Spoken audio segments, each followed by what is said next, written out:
Welcome to the Gay Buddhist Forum, where teachers from all schools of Buddhism offer their perspectives on the Dharma and its application in modern times, especially for LGBTQI audiences. These talks are offered freely to the world and made possible by appreciative listeners. If you would like to support our efforts to share the Dharma with underserved audiences, please visit gaybuddhist.org. There you can donate, find a list of upcoming speakers, or enjoy many hundreds of these recorded talks dating back to 1996. Welcome back. It's our custom to introduce ourselves at this time. My name is Vince. One second. George. Cass. Mark. Mike. Bob. Will. Lee. Paul. Danny. Mark. Jack. John. Michael. Nicholas. Clint. Michael. Scott. David. Paul. Peter. Mark. Snake. Raphael. Jim. Steve. And it's our privilege to have Jim Wilson with us, the former Abbot of Chogye Zen Buddhist Temple. He's going to favor us with a talk. So, good morning and Happy New Year. Yesterday was, like Chinese New Year. So, the year of the Ram.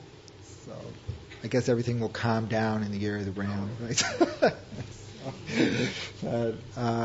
And Happy Groundhog Day. And I always take this opportunity, if I happen to give a talk on Groundhog Day, to recommend the movie Groundhog Day. Excellent Dharma movie. It's like we get to come back over and over and over and over again until we get it right. It's just like it's great. So. Oh, is it?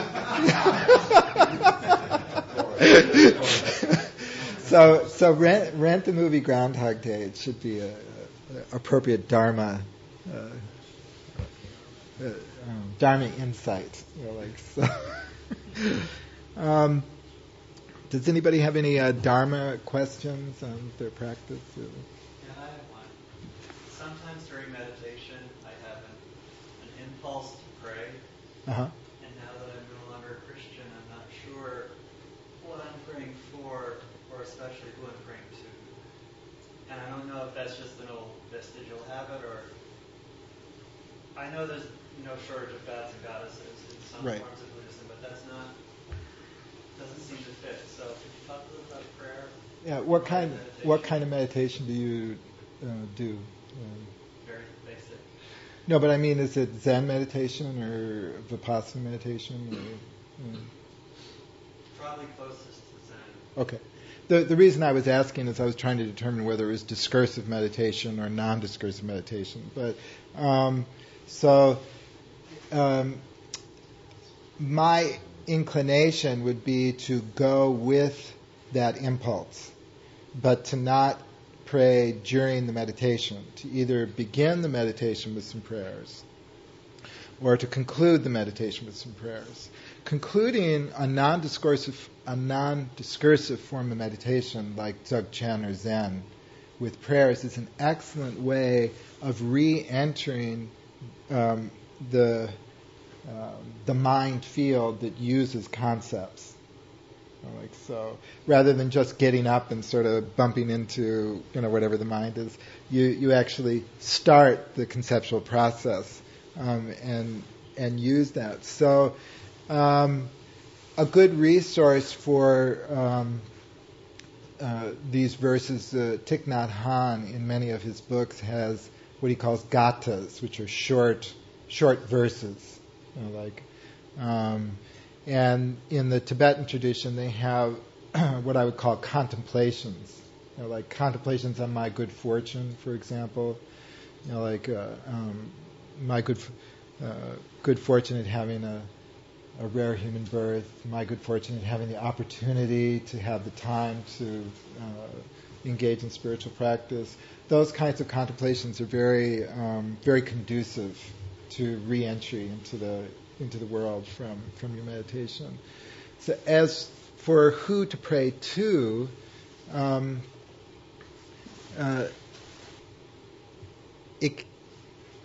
once again, that depends on the tradition that you're practicing in. So I'm a little hesitant to make a general prescription, but you can, for example, dedicate your meditation for the benefit of all sentient beings, and that's a form of prayer, which is very common. That is a basic way of generating bodhicitta and transforming your practice into with altruistic intention.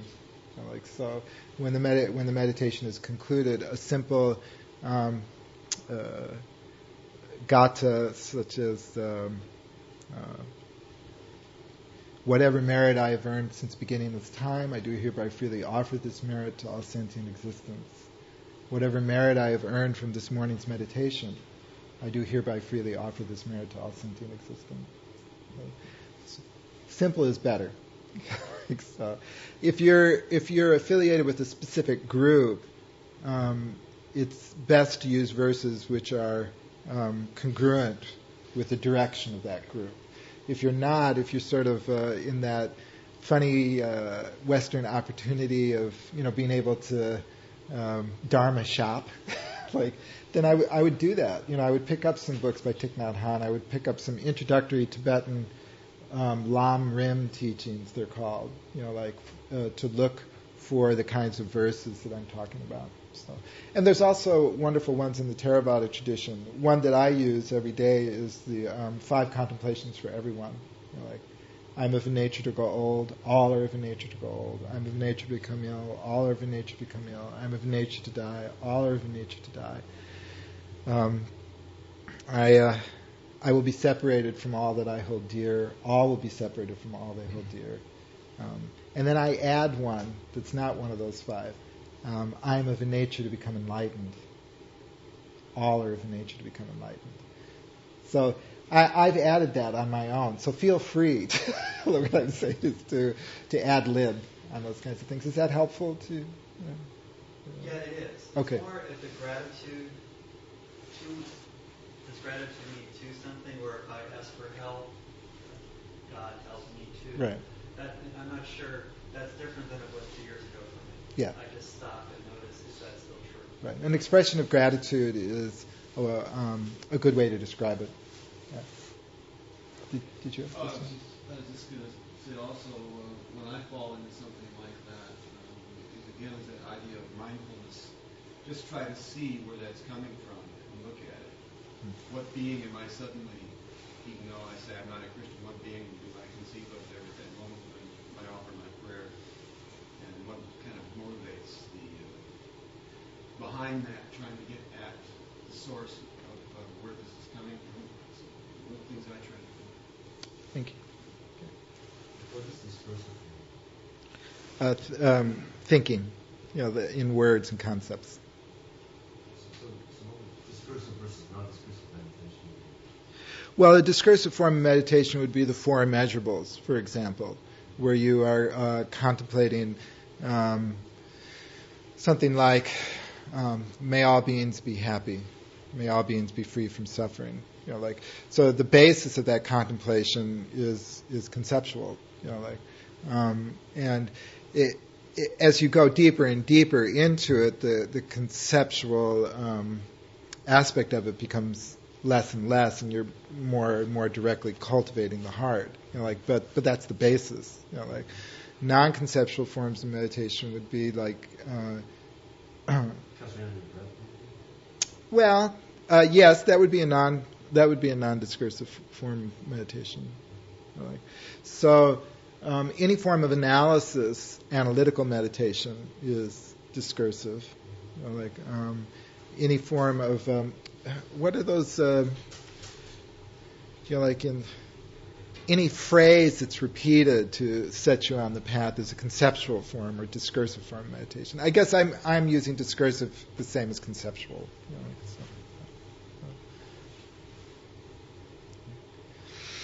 One of the ways that the Dharma is commonly thought of in terms of a broad overview is that there's three aspects to the Dharma, and the three aspects are wisdom, meditation, and ethics. Wisdom is prajna, meditation samadhi, and ethics shila. And you can look at it that way and sort of slot all of the Buddha's teachings into these three broad categories. It's a common way that the Dharma is presented. So I thought I'd use that today just to give that kind of overview. Let's take ethics first. Ethics means primarily the precepts of the Buddha Dharma. And at the core of the precepts are what Thich Nhat Hanh calls the 5 wonderful precepts. I think most people here are familiar with them, but it's always good to go over them. The first of the 5 wonderful precepts is non-harming, or ahimsa. It's often translated as non-killing or do not kill, but that's a very limited view of the first precept. The actual first precept is ahimsa, which means to do no harm. So that's a very rich precept, and you could spend a great deal of time unpacking just what that means, as a guide for one's conduct in the world. And the second precept is non-lying, non-deceptive speech, speech which is non-deceptive. And the third precept is non-stealing. Often this precept is worded not accepting that which is not given. Not accepting that which is not offered. That particular configuration of the third precept was specifically directed at monastics, who lived off the donations of the lay community. So they were not to accept anything which was not donated. But once again, as an ethical principle, it's a wonderful guideline. I would have about 4 times the number of books I have if this was generally followed. But in any case, it's a wonderful guide for our lives. And the fourth precept is non-sexual misconduct. So let's not spend the rest of the morning on this one. But basically it means for monastics, non-sexual misconduct meant celibacy. And for non-monastics, it means to not harm others through the use of your sexuality. In a sense, all of the precepts are derivative from the first, non-harming, and then that non-harming is applied to specific areas. So if you apply it to speech, deceptive speech is harmful to yourself and harmful to others. And the fifth precept is non-intoxication.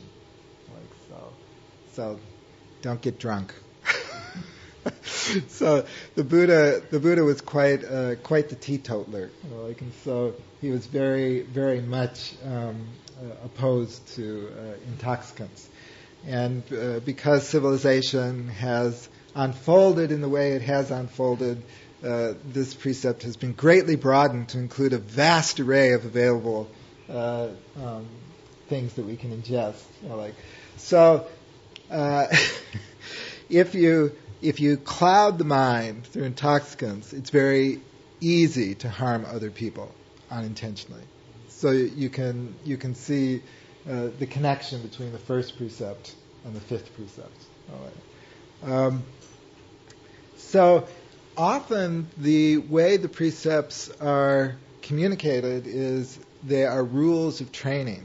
Rules of training. Yes. Just get one question again.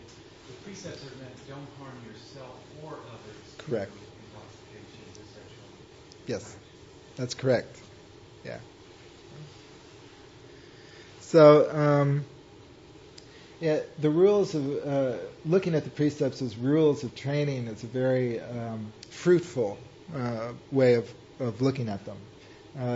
It takes the precepts out of what I call commandment space and more into how do I cultivate my life so that it will unfold in a way that is conducive to the benefit of myself and the benefit of other people. So the metaphor of training would apply to something like sports or musicianship. If somebody is in training in sports, then they're like the coach will frequently give them dietary regulations or or before the big match, don't go out and have a lot of sex, things like that. So those kinds of rules for training, similarly, if you look at the precepts as rules of training, it takes a little of the let's see, what am I trying to say? It's not like the Buddha is wagging his finger at you and saying, be good, don't be bad. The precepts are very rich and a very fruitful arena for cultivating one's life and making it, allowing it to unfold in a beneficial manner, as you said, both for yourself and for others. Are there questions or comments on the precepts? Are people familiar with the precepts? Yeah. So the precepts. Those of you who are in the Zen tradition, usually when you take the precepts, you take 10 precepts, and that has to do with the way Chinese Buddhism reconfigured the basic structure. But these basic 5 are included, and then there's 5 additional ones.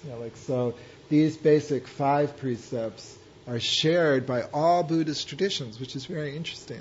Theravada, Vajrayana, Tibetan Buddhism, Chinese Buddhism, whatever form.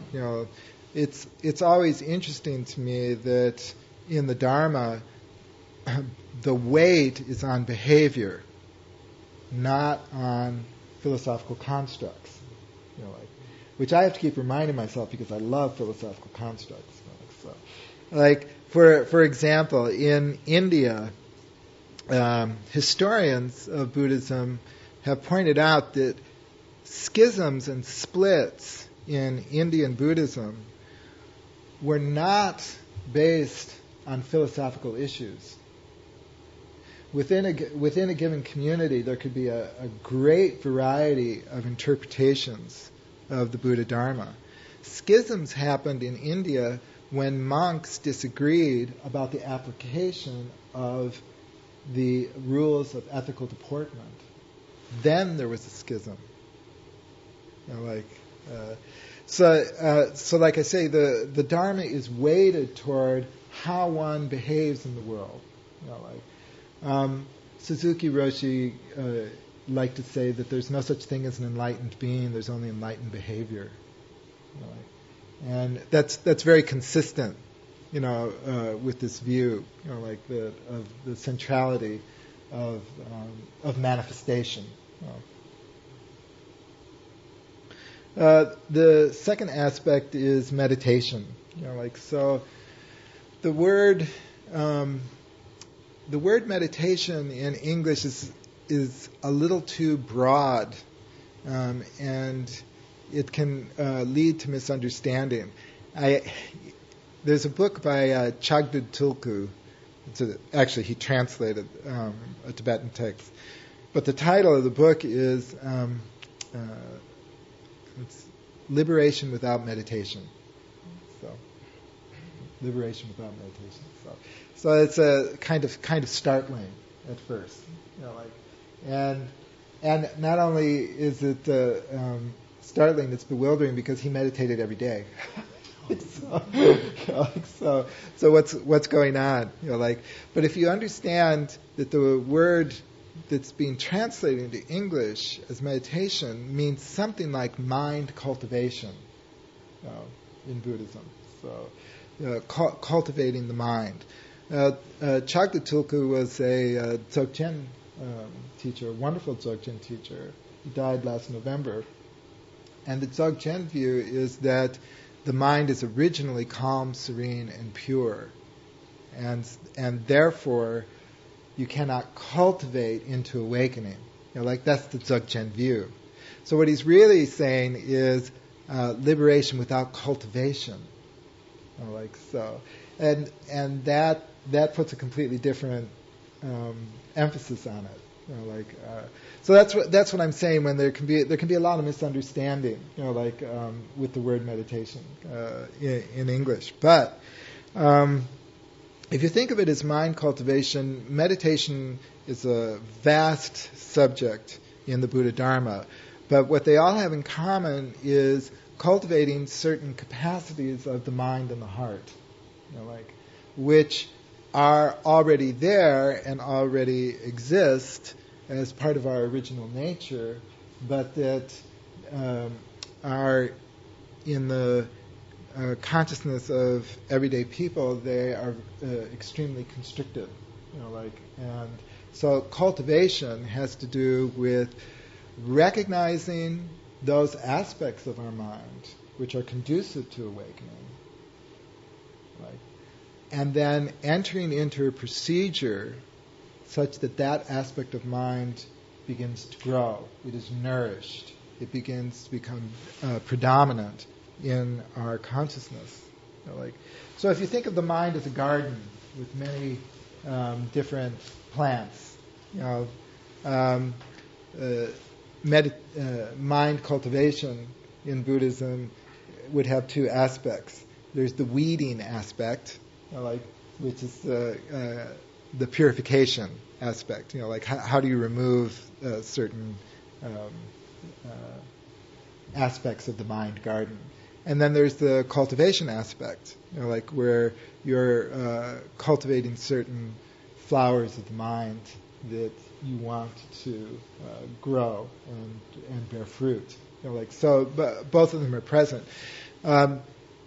Looking at the mind as a mind garden helps to integrate the purification aspects of the Buddha Dharma with the cultivation aspects of the Buddha Dharma, so that those two paths are not seen as mutually exclusive.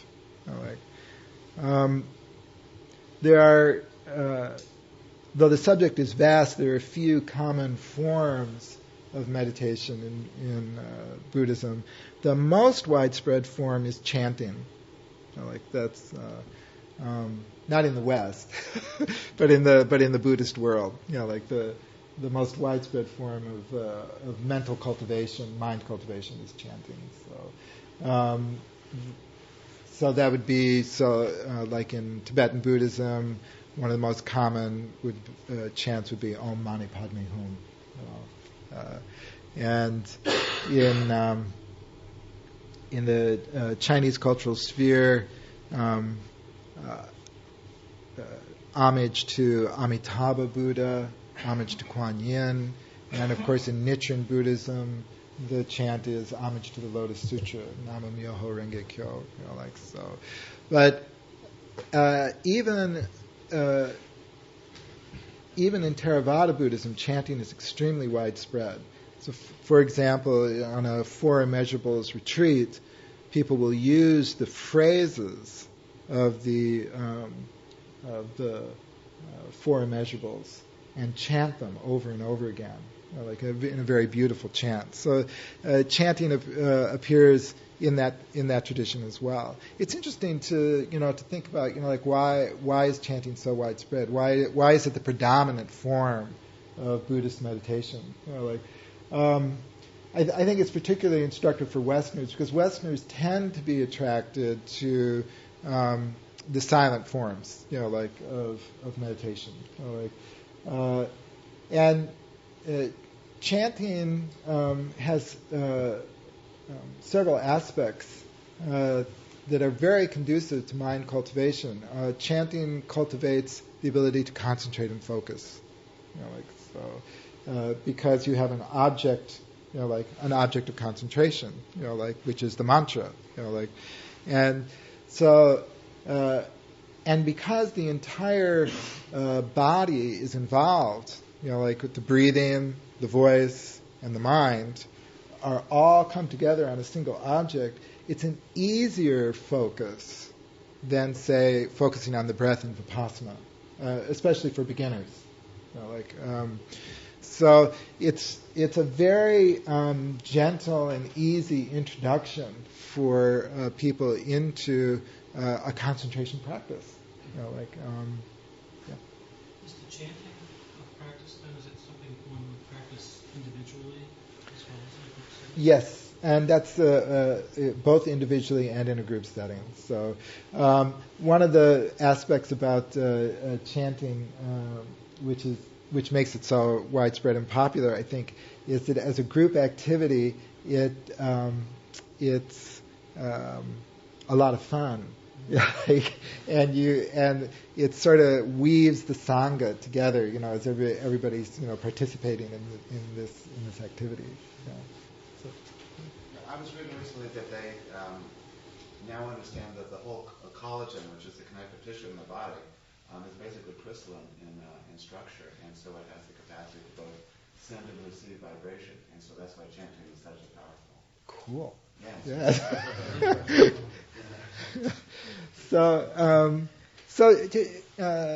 Chanting is a wonderful practice. I went on several chanting retreats when I was in Korea. Chanting 12, 14 hours a day. So we were chanting Kuan Yin, in Korean, Kwan Seum Bosal. So. And it's one aspect of it which is very interesting is that chanting is very energizing. It's very energizing. And I've been on a lot of Zazen retreats, and the contrast is this: that at the end of a day of chanting, everybody was, had all this energy. Nobody, it was 10 at night. Nobody wanted to go to bed. Everybody stayed up for hours, blabbing away, about this, that, and the other. At the end of a day of Zazen, everybody's exhausted. They haven't done a thing the whole day. They just sat on their butt, looking at the wall, and then, the disciplinarian, the Jikijitsu goes, lights out, and everybody goes, thank God, which is very interesting to me. And I'm still not quite sure what that is about. Because like I say, when you're doing a Zazen retreat, you're not doing nothing. You're just sitting there. But you do. But the mind becomes very. Zazen's a lot of work for the mind. The mind. Especially at the beginning. By the beginning, I mean the first 15 years. But no, I'm kidding. But at the beginning, letting go of all that stuff. It's you're always boarding those mind planes and taking off and going, oh, I'm not doing it right. So the mind at the beginning is engaged in a lot of what my teacher used to call checking. Am I doing this right? Is this how I should be sitting? Oh, and by the way, my back is killing me. So, when you're chanting, of course, you can change your posture a lot. So those issues, don't come up. So. Another very widespread form of meditation is analysis, particularly strong in the Theravada and the Gelug traditions. Tentai Buddhism is another one, and once again, that's one that Westerners sort of go huh? But if you remember that meditation is mind cultivation, okay, then analysis can fit in. fit in with that. It's consistent, like with the Buddhist views. So by analysis, I mean intellectual analysis. And usually what the analysis is about is dependent origination or emptiness. So you want to sign up for a 12-year course in analyzing emptiness? The Galugs will be happy to enlist you. So just kidding. So, but so these analytical programs can become very detailed and very, but they are also very energetic. Have any of you ever seen Tibetan monks debating these analytical systems? It's like, dude, your premise sucks. You're out. And they'll yell at each other. It's like and they'll score points. And there's a director who's and they're standing up. And they're saying point. And the person goes, no, I have not substantialized. That kind of thing. So there's a lot of it's kind of like a college debating society. So only not with such great decorum, so I don't want to give the impression that Buddhist analysis is dry or academic. For those who are participating in it, it's very exciting. If you are attracted to that, it can be very uplifting and deeply engrossing. Now moving to aspects that Westerners are more familiar with. Another common form is concentration, which is vipassana. Probably many of you have practiced vipassana, and what's being cultivated in the mind here is the ability to focus, the ability to concentrate, the ability to see and comprehend clearly. The theory here is that normally our mind is very, very easily distracted. In its distracted state, it is very easy to cause harm to others, harm to ourselves, very difficult to understand the Dharma, understand our life, understand what direction our life should take. So, the ability to concentrate and focus is foundational, for the unfolding of all aspects of the Dharma. So you'll find Vipassana practices incorporated into almost every Buddhist tradition, from Abhidharma to Zen. You'll find this. Zen is an interesting example because Zen is a form of what I call spacious awareness meditation, which I'll get to. But because, for beginners, spacious awareness meditation is difficult to do, the beginning instructions are a Vipassana form. I'm talking about Soto Zen now, where you count the breath. And from that platform of concentration, then you can launch yourself into the spacious awareness of true Zen meditation. So that's if you read Dogen's rules for Zazen, there's nothing about counting the breath. Dogen's rules for Zazen are pure and uncompromising. He was kind of pure and uncompromising. But Soto incorporated, and I'm sure that Dogen taught, this introductory technique of counting the breath, because spacious awareness is very difficult to accomplish, at first. And that's a good example of how concentration techniques are integrated into other forms of practice.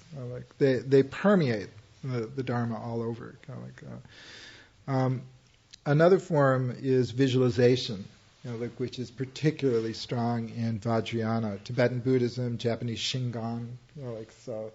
I mean, in a sense, visualization is a form of concentration, in that you are to visualize a bodhisattva or Buddhist deity to the point where you can actually project the being in front of you.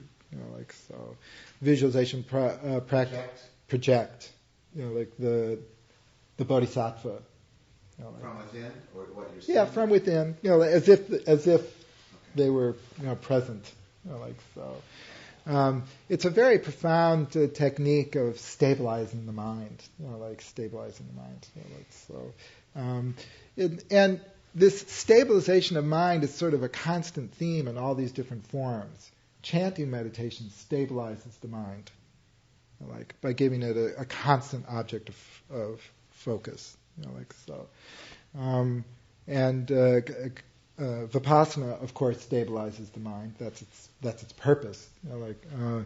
And visualizations accomplish the same purpose. So this overall view is to allow the mind to discover and uncover and cultivate its undistracted nature. Did you have a question? I answered mine. Oh, okay. Jim, Uh-huh. I don't think I've ever had a visualization meditation, and it might be interesting if anybody knows, someone who knows that practice, to maybe get in touch with Clint and schedule a Sunday. Yeah, that'd be a good idea. I've Yeah. never experienced it. I haven't been trained in that, so I won't do that. But that's a good suggestion. So if anybody does know somebody, check with Clint.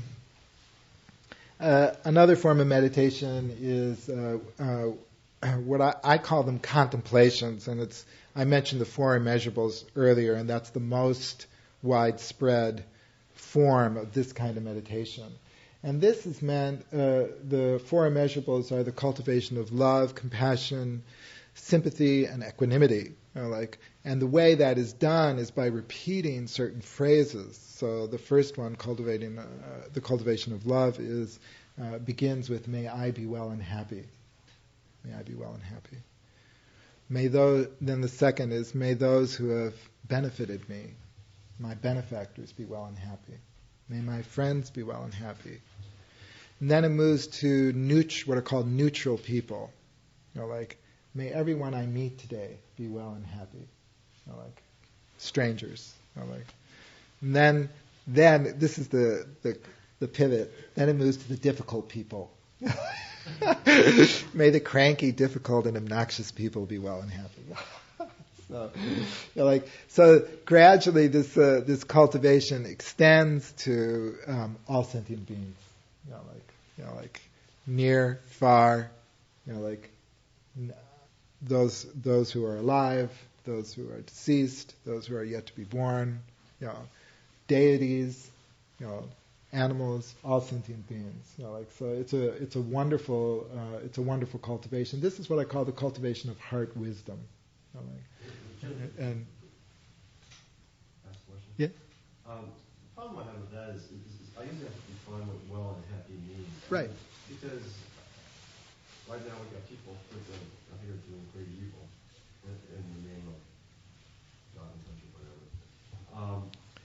I don't wish them to be well and happy to continue doing their destructive work. I would like them to be enlightened so they could stop. So they would stop doing their destructive work. Yeah. Well, that is one of the most common barriers that people have in the four immeasurables. That comes up. What am I doing when I'm wishing difficult people is where it usually appears. To be well and happy, because if I want them to be well and happy, and their idea of happiness is destroying other people, for example, then what is it that I'm wishing? And there are various antidotes to that. And that is, you can add a phrase, for example, bringing harm to no one, may you be well and happy. A good teacher of the four immeasurables will understand these difficulties that arise, and be able to fluidly respond to them, so that one of the benefits of practicing the four immeasurables is that you begin to clearly understand that there's a difference between love and approval, between compassion and approval. One of the reasons that it's difficult for human beings to acknowledge the capacity for infinite compassion that they have, like as part of their inborn nature, is that there's a very strong tendency to equate love and compassion and sympathy with approval and blessing whatever a person does. And by cultivating the four immeasurables, you become very clear about just what that difference is, like in your own mind and in your own heart. And that's one of the great benefits. But there are other systems in Buddhist practice that use this kind of mind cultivation to cultivate certain aspects of the mind and heart. And finally, there are forms of meditation in Buddhism which I call spacious awareness. And the most common forms are Zen, Dzog Chen, and Mahamudra. The difference between this kind of meditation and concentration styles of meditation is there is no object of focus. There's no object of focus in these styles of meditation. That's what makes them difficult for the beginner. So spacious, all things arise within the spacious awareness of our mind. Becoming aware of that spacious awareness, allows us to practice non-clinging. Everything arises within that context, is of the nature of that spacious awareness. So that's the basis for this style of meditation. Very attractive to many Westerners. Very, very attractive. And moving on to the wisdom aspect of the three aspects of the Dharma, the wisdom aspect means transcendental wisdom. Okay, so the wisdom of the transcendent. So the wisdom of the by that I mean the wisdom of the deathless and the unborn, nirvana. The complete liberation from suffering and samsara. That's the transcendent wisdom. So it means something specific within Buddhism, wisdom. There's various approaches to awakening to this transcendent wisdom, and one is study. In most Buddhist traditions, advocate study, and by study we would mean study of the sutras. Study of the commentaries, like Nagarjuna.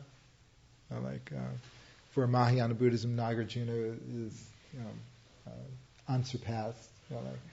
And then there would be study of important people in your particular lineage. So for a Soto Zen practitioner, study of Dogen. For a Pure Land practitioner, study of Shinran. For a Nyingma practitioner, the study of Padmasambhava.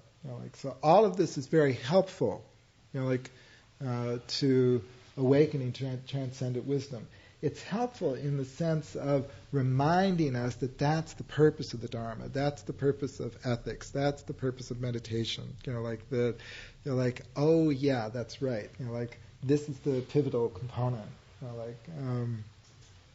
So there are various formulations of this transcendent wisdom. The most common approaches in the Dharma are an expression of this transcendent wisdom in terms of emptiness, in terms of dependent origination, and in terms of the deathless and the unborn. All of those are names for the same transcendent reality. So that transcendent reality brings about the cessation of suffering, which was the Buddha's purpose. So all of these three aspects are what I call creating conditions. So if you think of the mind and the heart as a garden again, all of these, the study, the meditation, ethics, all of that is to create conditions which are conducive to awakening to the deathless and the unborn. Like so. But it's important to not get lost in the practice forms and lose sight of the deathless and the unborn. Like the flower of the deathless and the unborn. Like there's a wonderful discourse that I like that expresses this. It's very short. I was going to read it last month, but I forgot it, so I got this month. So anyway, Anuruddha, a disciple of the Buddha, goes to Shariputra and says, "Here in this world, friend Shariputra, with the Devasite purified and surpassing that of men, I can see the thousandfold world system. Strenuous and unshaken is my energy. Mindfulness is set up in me, untroubled. My body is calmed and not perturbed. My mind is collected and one-pointed." This is good. He's like really gone down the path. And then he says, "Yet for all that, my heart is not released and is not without grasping." So Shariputra says, "Well, Anuruddha, as to your statement about seeing the thousandfold world system, that is just conceit." Okay. "As to your statement about being strenuous and unshaken and so forth, that's just arrogance. So, as to your statement about your heart not being released, stop worrying." It would indeed be well for the Venerable Anuruddha if he were to abandon these three practices, if he were not to think about them, but instead focus your mind on the deathless. Okay. So later on, the Venerable Anuruddha abandoned these three practices, paid no attention to them, focused his mind on the deathless, and it came to pass that the Venerable Anuruddha, living alone, secluded, earnest, ardent, and aspiring, in no long time attained the goal supreme of the holy life, for which clansmen rightly go forth from home to the homeless. And the Venerable Anuruddha was yet another of the arhats. So it's important. This is a wonderful example of someone who had gone very, very far down the path of the Dharma, but there was that one more step, maybe even half a step, for Anuruddha.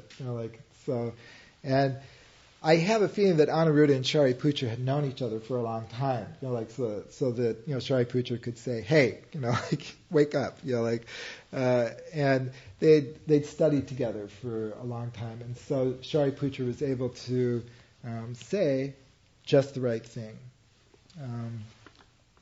And one last reading on this point, if I can find it. It's interesting because this one is spoken by Ananda. So that one was spoken by Shariputra, and this one is spoken by Ananda. And there's a layman by the name of, he isn't named. He's just a man from Attakanagara. So,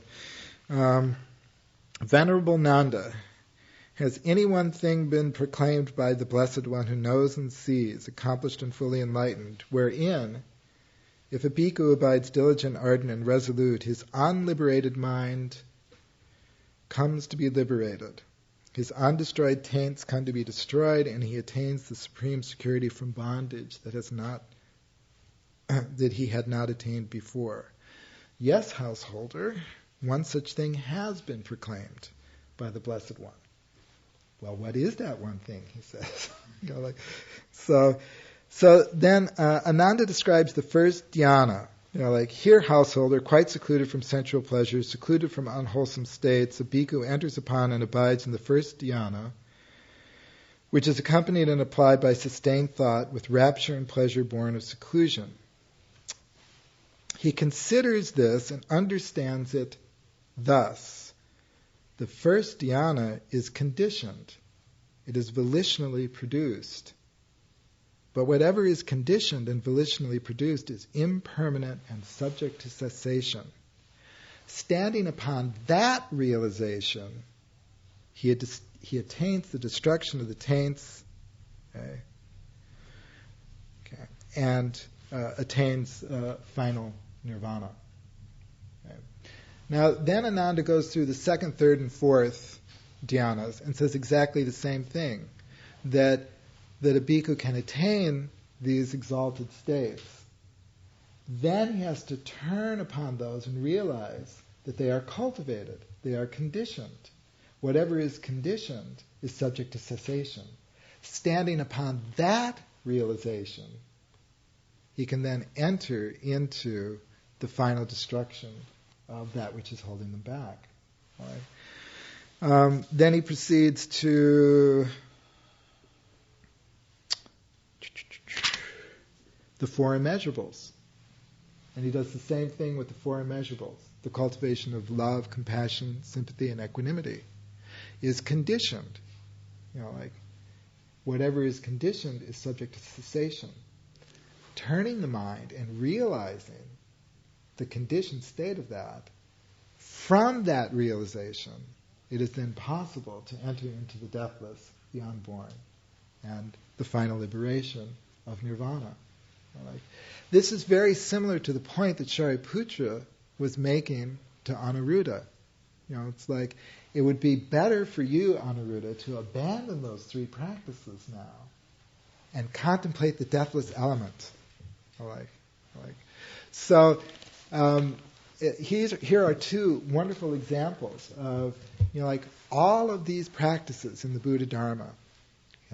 Whether the study practices, the meditation practices, the ethical practices, all of them are to make us prone to taking that turning, and going, oh, now I see. This is conditioned. This is subject to cessation. But there exists that which is deathless and that which is unborn. And that is the final liberation. Can I just make one point? Like everything in Buddhism, precepts can be talked about endlessly. They're so fascinating. But one practical thing I think that was emphasized in my training is that the precepts look like the Ten Commandments, but they're not like the Ten Commandments. They're not prohibitions. They're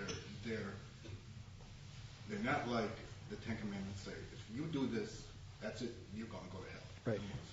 They are examples of how an enlightened person would behave, to be aspired to. That's an interesting way of putting it. I like that. I think as people, they're tall orders. I mean, they're hard to live up to. But I think as people practice, they will find that these things, these type of behaviors, then become spontaneous. They're not superimposed. Like, I shouldn't do this. Right. It just comes about. So, as a practical, thank you. I appreciate that. So I hope that we will all practice diligently, study hard, meditate constantly. No, I mean, lighten up. and soon awaken to the deathless and unborn. Thank you. Announcements. Can I ask, is there anyone new here? We'd like to welcome. Yes, sir. What's your name? David. David. Welcome. Anyone else? Then I'll introduce our host, Kay, who has brought some delightful things to us to do, as he always does, and it's very much appreciated. Are there some announcements? Yes, Howard. The newsletter is ready to go out today, so we can have a mailing party. And if 8 or 10, we're 15 or 20 people. Any hands make light work. To assemble after we do a team cookies right outside there would be great. I just wanted to announce that the annual fundraising drive has taken its course and coming to its end, though, of course, people can still send in checks. just slightly under what we raised last year, maybe someplace between 3 and 10% under, which, considering the economy, is probably good. And so we will continue to be able to afford stamps for the newsletter for the foreseeable future and such like, and bacon and so on and bread. So I want to thank everybody and congratulations. Yes, Paul. There's going to be a steering committee meeting on the first Sunday of March, but there's an item that we have to consider before then. So anyone here who's in the steering committee, if they'll see me, and then I'll put it out on the internet too. But I'm not sure everyone on the steering committee is on the cluster that I sent out.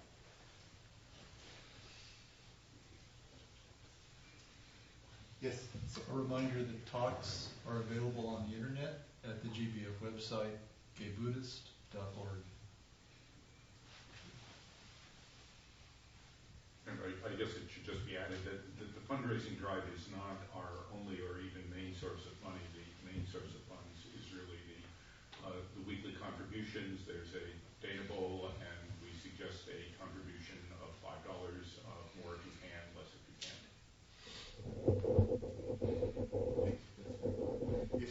If there's nothing else, I'd like to use this forum for my own personal needs here, if no one minds. I'd like to take the opportunity to say goodbye to all of you, in as much as circumstances beyond my control dictate that I return to Chicago in the very near future. I'm broke, which is, and my motorcycle blew up, and all sorts of things that, I'm going down the tube, so I'm going to have to move in with family for a while. And I just want to say what a pleasure it's been being here with all of you and allowing me to practice with you all. There's also another practical reason I'm saying this, because as much as I won't be here next month, I don't want people to say, "What the hell is this schmuck? He's supposed to open the doors." So that's my ulterior motive. Anyway. Do you see yourself coming back? I'm sorry? Do you see yourself coming back if things get better? Actually, I really don't. I'm not disappointed that I'm leaving. That's kind of where my heart is. So I think it's going to be a permanent move. Well, thank you for your contribution to that. Oh, well, thank you. I have to say there's an old saying in Zen,